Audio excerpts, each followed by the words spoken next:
Hi everyone, this is from செவிகேஸ் academy. இன்னைக்கு நம்ம தினமணி நியூஸ் பேப்பரில் இருக்கக்கூடிய கரண்ட் அஃபேர்ஸ் பார்க்கலாம். ஸோ ஃபஸ்ட்டு பார்த்திங்க அப்படின்னா, நாட்டின் முதல் ஹைட்ரஜன் ரயில் சேவை தொடக்கம்.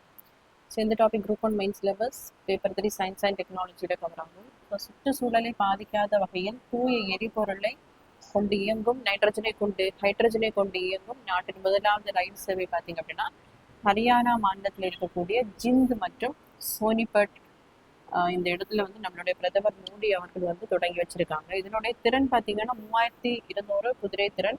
இதே மாதிரி உந்து விசை அமைப்பு இதில் இருக்கு. இதுல வந்து 10 பெட்டிகள் வந்து இடம்பெற்றிருக்கு. ஸோ எந்தெந்த நாடுகள்ல இந்த ஹைட்ரஜன் பேஸ்ல அந்த ரயில் சிஸ்டம் வந்து இருக்கு அப்படின்னு பார்க்கும்போது ஜெர்மனி, பிரான்ஸ், சீனா, ஜப்பான் மற்றும் ஸ்வீடன். ஸோ இந்த ஹைட்ரஜன் ரயில் இயக்கத்திற்கான முன்னோடி எந்த நாடுன்னு பார்த்தீங்கன்னா ஜெர்மனி. இவங்க வந்து 2018ஆம் ஆண்டில் இந்த திட்டத்தை வந்து செயல்படுத்தி இருப்பாங்க.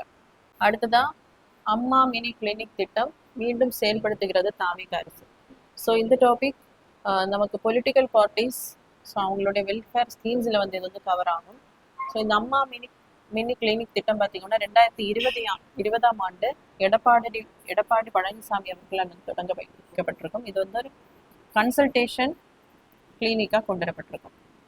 ஸோ நிறைய இடத்துல வந்து ஒரு 2000 சென்டர்ஸில் மக்களுடைய அந்த ஈஸி கன்சல்டேஷனுக்காக இந்த அம்மா கிளினிக் திட்டம் வந்து கொண்டு வரப்பட்டிருக்கும். அதுக்கப்புறமா கவர்மெண்ட் வந்து சேஞ்சதுனால இந்த திட்டம் வந்து அப்படியே அமலில் இல்லாமல் இருக்கும். தற்போது பார்த்தீங்க அப்படின்னா நம்மளுடைய தாமிக அரசு இதை மறுபடியும் நிறைவேம் பண்ண போகிறாங்க.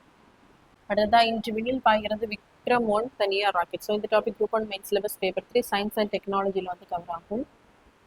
ஸோ நமக்கு பார்த்தீங்கன்னா ISRO கீழே இருக்கக்கூடிய இன்ஸ்பேஸ் நிறுவனம்.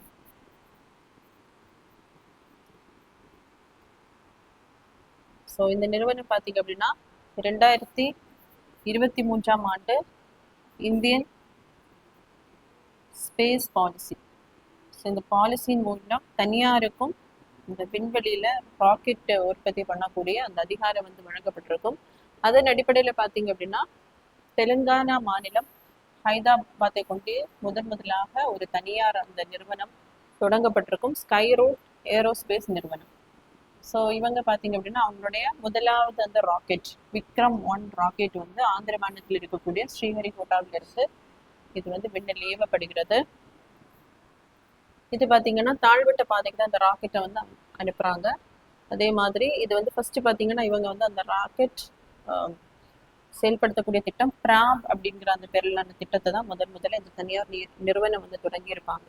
அதே மாதிரி இந்த ராக்கெட்டுக்கு பார்த்தீங்கன்னா இந்திய விண்வெளி திட்டத்தின் தந்தையான மறைந்த விஞ்ஞானி விக்ரம் சாராபாய் அவர்களுடைய நினைவு தான் இந்த ராக்கெட்டுக்கு வந்து வைக்கப்பட்டிருக்கு.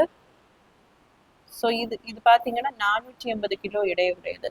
ஸோ இதுக்கு முன்னாடி ஒரு சோதனை முயற்சியாக விக்ரம் S அப்படிங்கிற ராக்கெட்டை வந்து 2022ஆம் ஆண்டு விண்ணில் வந்து செலுத்தி இருப்பாங்க.